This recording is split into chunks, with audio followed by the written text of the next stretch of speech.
নমস্কাৰ প্ৰিয় দৰ্শক, কি খবৰ আপোনালোকৰ? আশা কৰোঁ সকলোৰে ভাল। আৰু আজি মানে ডিউটিত ওলাই আহিছোঁ। আজি হৈছে লক্ষী পূজা। সকলোকে লক্ষী পূজাৰ শুভেচ্ছা দিছোঁ। আৰু ধুনীয়া বতাহ দি আছে, ৰ'দটো ইমান এটা নাই। আৰু ধুনীয়া ধাননিৰ মাজত এটা ৰখি দিছোঁ অলপমান সময়। চাওকচোন কি ধুনীয়া পৰিৱেশ চাৰিওফালে, কেৱল সেউজীয়া সেউজীয়া। তাৰ কাৰণে অলপমান ৰখি দিছোঁ, কাৰণ পূজা বিহু বুলিতো একো বন্ধ নায়েই। তাৰ কাৰণে আৰু ডিউটি কৰি ফুৰিছোঁ। এই চাওক, দেখ লগ পাই আছোঁ আকৌ অলপ পাছত। আৰু এনেকৈ গৈ আছোঁ। আমি অসমীয়া, ভোট জলকীয়া, নিতুমণি শইকীয়া, সৃষ্টিমূলক অসমীয়া। এটা হাতেৰে বাইক চলাই আছোঁ আৰু এটা হাতেৰে ৰৈ চলাই আছোঁ না, তাৰ কাৰণে অলপমান প্ৰব্লেমো হৈছে। আৰু দেখ একেবাৰে ৰৈ কিনে ক'ৰবাত কথা পাতি আছোঁ, হয়নে নাই? ঠিকে আছে, বাই বাই। এইমাত্ৰ ভাত পানী খাই এইমাত্ৰ ওলাই আহিছোঁ। এতিয়া সময় প্ৰায় 10টামানে বাজিল। কাম কৰি কৰি দেৰি হৈ গ'ল, অফিচতো অলপ দেৰি হৈ গ'ল।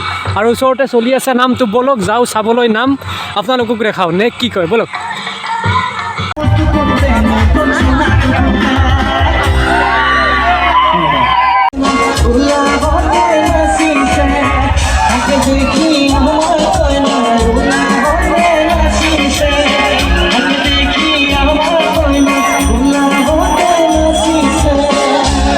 নালাগে বেলেগো কোনে দিওঁ তোমাক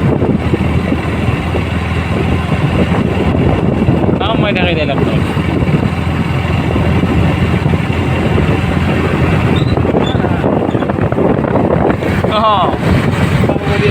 কোনটো মেঘালী মাৰাণী ইউটিউবত ভিডিঅ' বনাই আছে ই